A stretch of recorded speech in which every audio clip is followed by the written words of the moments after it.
महाराज परिषदलाई सुखदेव स्वामी 24 गुरुको बारेमा सम्बोधन गर्दै भन्नुहुन्छ, पहिलो गुरु भनेको मेरो चाहिँ पृथ्वीबाट प्राप्त गरेको ज्ञान हो।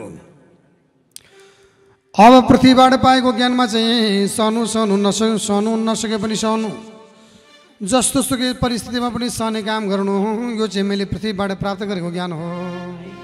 पृथ्वीमा खनजोत हुन्छ, बाढी पहिरो जान्छ, ज्वालामुखी विस्फोट हुन्छ, भूकम्प जान्छ, जस्तो सुकै परिस्थितिमा पनि पृथ्वीले सहने काम गरेछन्। यही भएर ज्ञानीजनले पनि सहनशील बन्ने काम गराउनु, यो चाहिँ मैले पृथ्वीबाट प्राप्त गरेको ज्ञान हो। पृथ्वी मेरो गुरु हुनुहुन्छ। दोस्रो ज्ञान चाहिँ मैले अग्निबाट प्राप्त गरेको ज्ञान हो। अग्निबाट प्राप्त गरेको ज्ञानमा चाहिँ अग्निले यो प्रसाद भगवानको नामको यो चाहिँ दुर्गन्धित चिज जडाउनु हुँदैन भन्दैन। अग्निले जे दे पनि खाइदिन्छ, त्यही भएर समान दृष्टिगोचर गर्छ अग्निले।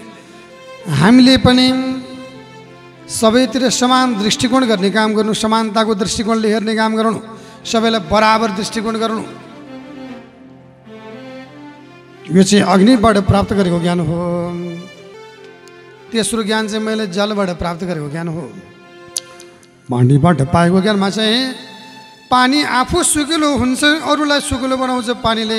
यसै गरिकन हामी आफू पवित्र बन्ने काम गराउनु, अरूलाई पनि शुद्धता परिशुद्धता र पवित्रताको मार्गमा अगाडि बढाउने काम गराउनु, यो चाहिँ मैले पानीबाट प्राप्त गरेको ज्ञान हो।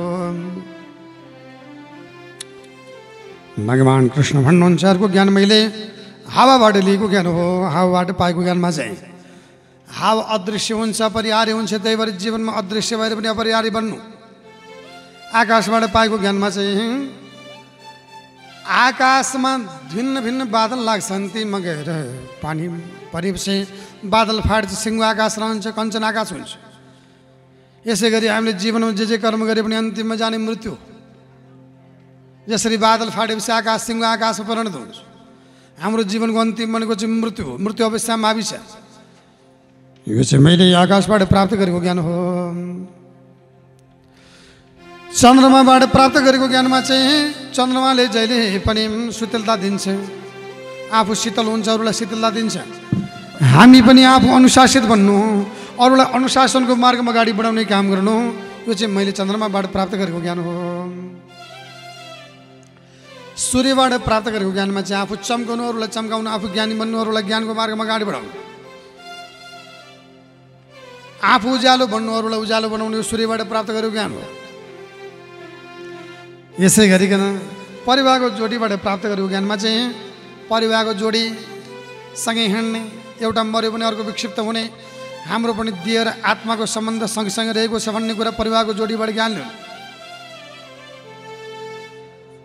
अर्को मैले समुद्रबाट प्राप्त गरेको ज्ञानमा चाहिँ समुद्रमा जति पानी परि पनि बढ्दैन, जति पानी नपरि पनि घट्दैन, त्यही भएर छ भनेर उन्मत्त नहुनु, छैन भनेर आत्तिने काम नगर्नु, यो चाहिँ समुद्रबाट प्राप्त गरेको ज्ञान हो। समुद्र मेरो गुरु हुनुहुन्छ। सधैँ उत्तिकै स्वभाव हुँदा पनि नहुँदा पनि उत्तिकै बन्न सक्नु, यो चाहिँ मैले समुद्रबाट प्राप्त गरेको ज्ञान हो। भगवान कृष्ण भन्नुहुन्छ, अर्को मैले माछाबाट लिएको ज्ञान हो। अब माछाबाट लिएको ज्ञान मेरो महाराज, माछाले अङ्कुशमा परेको चिजलाई क्वाप्पे खान खोज्दा माछाको जीवन जान्छ। त्यही भएर कुनै पनि चिजलाई छिटो निर्णय गर्ने काम नगर्नु, गम्भीर भएर निर्णय गर्ने काम गर्नु, यो चाहिँ मैले माछाबाट लिएको ज्ञान हो। अर्को मैले सर्पबाट लिएको ज्ञानमा चाहिँ सर्प जहाँ पुग्छ त्यहाँ रात पर्छ, जहाँ रात पर्छ सर्प त्यहीँ बस्छ। सर्पको स्थायी घर हुँदैन। त्यही भएर हाम्रो यो जीवनमा यो घटना परिघटना पनि स्थायी होइन, दुःख पनि स्थायी होइन, सुख पनि स्थायी होइन, यो घर पनि स्थायी होइन, सँगै जाँदैन। यो जीवन चक्र सर्पको जस्तै रहेको छ। यो सर्पबाट प्राप्त गरेको ज्ञान हो यो। त्यही भएर जीवनलाई कुनै पनि चिजलाई स्थायी मान्ने काम नगर्नु, यो सबै छोड्नुपर्छ। शरीर त स्थायी होइन, यो छोड्नुपर्छ। यो चाहिँ मैले सर्पबाट प्राप्त गरेको ज्ञान हो। भगवान कृष्णले सम्बोधन गर्दै भन्नुहुन्छ, प्रियदेवजी अर्को ज्ञान चाहिँ मैले एउटा माउरीबाट प्राप्त गरेको ज्ञान हो। माउरीबाट प्राप्त गरेको ज्ञानमा चाहिँ माउरीले दुःख गरेर घार बनाउँछ। खाने बेलामा मान्छेले लुटेर या डडेलो लगाएर खाइदिन्छ। त्यही भएर कुनै पनि चिजलाई साँचेर नराख्नु, भोलि गरौँला पर्सि गरौँला नभन्नु, बेला आएपछि गर्नु, यो चाहिँ मैले माउरीबाट प्राप्त गरेको ज्ञान हो। कुनै पनि चिजलाई साँच्ने काम नगर्नु, आफ्नो कृति राख्नु, आफ्नो कर्म गर्नु, आफू अगाडि बढ्नु, बेला आएपछि गर्नु, भोलि गरौँला पर्सि गरौँला भनेर साँचेर नराख्नु। यो चाहिँ मैले माउरीबाट प्राप्त गरेको ज्ञान हो।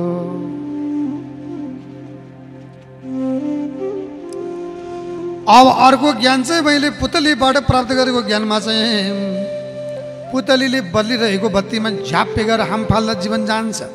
त्यही भएर कहिले पनि गएर चाहिँ रूपको घमण्ड गर्ने काम नगर्नु, धन सम्पत्ति पद रूपको प्रतिष्ठाको पदको घमण्ड गर्ने काम नगर्नु। यो चाहिँ मैले पुतलीबाट प्राप्त गरेको ज्ञान हो। भगवान् कृष्ण भन्नुहुन्छ अर्को ज्ञान चाहिँ मैले भमराबाट प्राप्त गरेको ज्ञान हो। भमराबाट मैले दुईटा ज्ञान लिएको छु। भमराबाट प्राप्त गरेको पहिलो ज्ञानमा चाहिँ भमराले फुल खाँदैन, रस मात्रै चुस्छ। त्यही भएर जीवनमा चाहिने कुरा ग्रहण गर्ने काम गर्नु, नचाहिने कुरा फ्याँक्ने काम गर्नु, नचाहिने कुरा लिने काम नगर्नु, अर्काको टीका टिप्पणी, अर्काको विरोध, अर्काका विषयमा नराम्रा कुराहरू यस्ता कुरा नलिनु, राम्रा कुरा मात्र लिनु। त्यही भएर यो 7 दिनको यज्ञमा कार्की परिवारले गरेको यज्ञमा पनि राम्रा कुरा लिनु, नराम्रो कुरा फ्याँक्ने काम गर्नु। यो चाहिँ मैले भमराबाट प्राप्त गरेको ज्ञान हो। अनि भगवान् कृष्णचन्द्र परमात्मा सम्बोधन गर्दै भन्नुहुन्छ अर्को ज्ञान चाहिँ मैले भमराबाट प्राप्त गरेको ज्ञानमा चाहिँ कमलको फुल जसमा भमरा गएर बस्छ, मिठो रस चुस्छ। अनि राति कमलको फुल चाउरिन्छ, भमरा त्यहाँ थुनिन्छ। थुनिएको बेलामा चाहिँ हात्ती घोडा वनघोडा गएर कमलको फुल खाना खोज्दाखेरि त्यहीँभित्र बसेको चाहिँ त्यो फुल चबाउँदाखेरि भमरा पनि चपाएर हात्ती घोडा वनघोडाले मारिदिन्छ। त्यही भएर मिठो चिजमा ढुकेर बस्यो भने यो राम्रो छ, मिठो छ भनेर त्यहाँ ढुकेर बसिरह्यो भने आफ्नो जीवन जाने हुनाले मिठोमा ढुक्ने काम नगर्नु, जीवनलाई बोध गराउनु। यो जीवन भनेको क्षणभङ्ग हुन्छ। यो कर्का लागेको पानी समान छ भनिकन भगवान् परब्रह्म परमात्मा प्रभुले उद्धवजीलाई बडो गम्भीर ज्ञान दिन लाग्नु भएको छ। अर्को ज्ञान चाहिँ मैले एउटा हात्तीबाट प्राप्त गरेको ज्ञान हो। हात्तीबाट प्राप्त गरेको ज्ञानमा चाहिँ एउटा शिकारीले हात्तीको शिकार गर्नका लागि कागजको हात्ती बनाएर अगाडिपट्टि खाल्डो बनाइकन स्याउलाले छोपिदिन्छ। हात्तीको रङ जस्तो भएको हात्ती नि होला भन्ने सोचेर चाहिँ हात्ती मत्ता हात्ती बडो जोडसँग दौडेर जाँदा त्यो खाल्डोमा परेर मर्छ।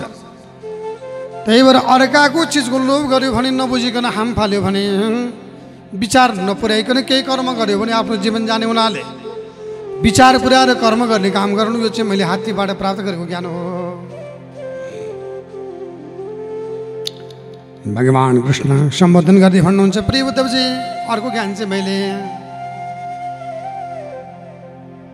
एउटी चुरा लगाउने केटीबाट प्राप्त गरेको ज्ञान हो। मेरो महाराज चुरा लगाउने केटीबाट प्राप्त गरेको ज्ञानमा चाहिँ एउटा केटी चाहिँ विवाह गर्ने उमेर भएकी रहेछ। त्यो केटीलाई हेर्नको लागि अर्को केटो आयो।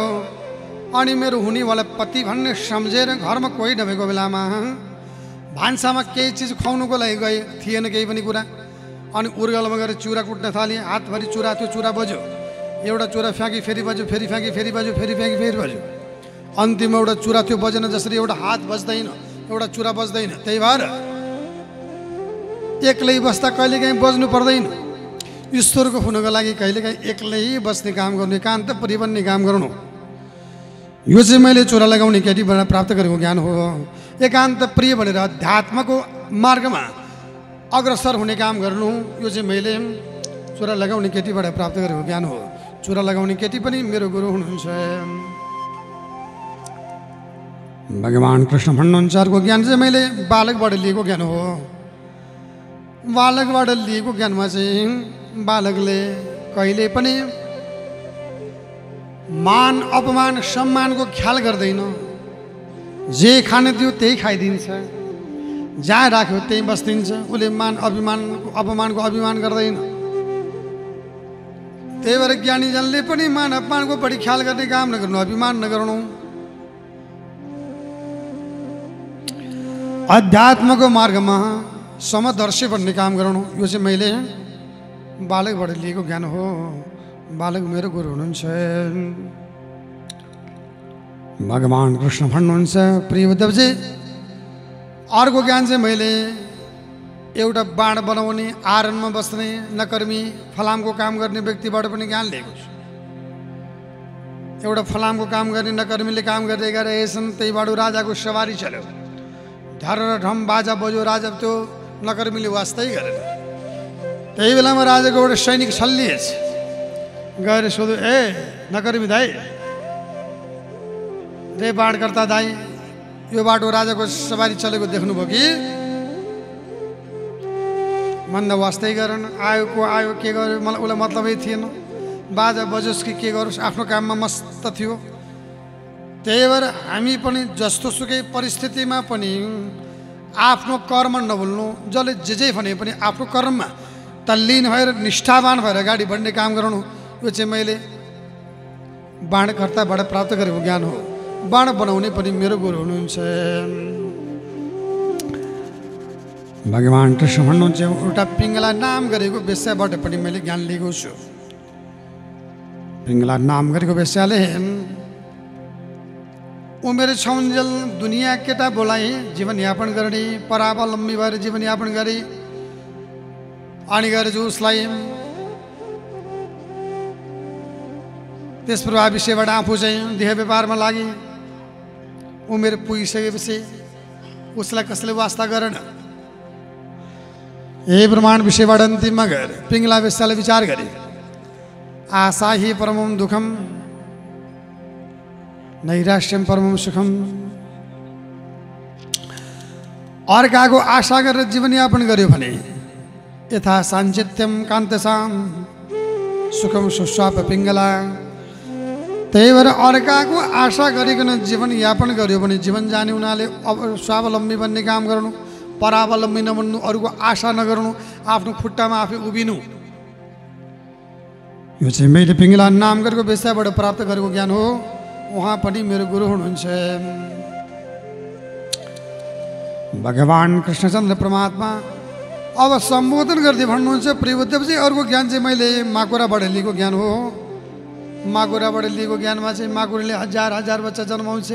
खान नपाएर माकुराको बच्चाले पहिला बाउलाई चाटेर खान्छ, आमालाई चाटेर खान्छ, मातृपितृ हत्या गर्छ। त्यही भएर जीवनमा छोराछोरी मात्रै भनेर भन्ने हो भने आफ्नो चाहिँ परत्र सुधार नहुने, ईश्वरको नहुने हुनाले छोराछोरीका लागि मात्रै जीवनयापन नगर्नु। आफ्नो जीवन के हो भनेर बुझ्नु, आफू मुक्ति हुने बाटोमा अगाडि बढ्ने काम गर्नु। यो चाहिँ मैले माकुराबाट लिएको ज्ञान हो। माकुरा पनि मेरो गुरु हुनुहुन्छ। भगवान कृष्ण भन्नुहुन्छ, चराबाट लिएको ज्ञानमा चाहिँ एउटा कुरेर पन्छी बाजले, मासु खाने हाड खाने बाजले हाडको टुक्रा लिएर आकाशमा उड्दै रहेछ। त्यही बेलामा त्यो देखेपछि अर्को बाजले आक्रमण गर्यो। दुईटा बाजको झगडा पर्यो। बाजको मुखबाट चाहिँ हाडको टुक्रा झरेपछि झगडा परेन। त्यही भएर नचाहिने चिजको सङ्ग्रह गर्यो भने द्वन्द्व हुने हुनाले नचाहिने चिजको सङ्ग्रह गर्ने काम नगर्नु। द्वन्द्वबाट मुक्त हुनु निर्द्वन्द्व हि महाभाव सुखम बन्दात प्रमुच्यते। भगवानले गीता भन्नुभएको छ, द्वन्द्वबाट मुक्त हुनु। यो नै जीवन पद्धति हो। भगवान कृष्ण भन्नुहुन्छ, 24 गुरु ज्ञान मध्येमा अब अन्तिम गुरु ज्ञान चाहिँ मैले कुमालकोठीबाट प्राप्त गरेको ज्ञानमा चाहिँ कुमालकोठीले गएर माकुराको लार्वा ल्याउँछ, पुतलीको लार्वा ल्याउँछ, बाहिरबाट आवाज दिन्छ, भुमु आवाज, भित्र थुनिदिन्छ। अनि माकुराको लार्वाले आउँछ, मलाई मार्छ, आउँछ मार्छ, आउँछ मार्छ भनेर सोच्दा सोच्दा सोच्दा माकुराको बच्चा पनि कुमालकोठी नै भएर जान्छ। त्यही भएर जसको सङ्गत गर्यो त्यस्तै भएर जान्छ। जस्ता व्यक्तिको सङ्गत गर्यो जीवन त्यही भएर जान्छ। जसको स्मरण गर्यो त्यही भएर जाने हुनाले सङ्गत जानेर मान्नु, सङ्गत राम्रोसँग गर्नु।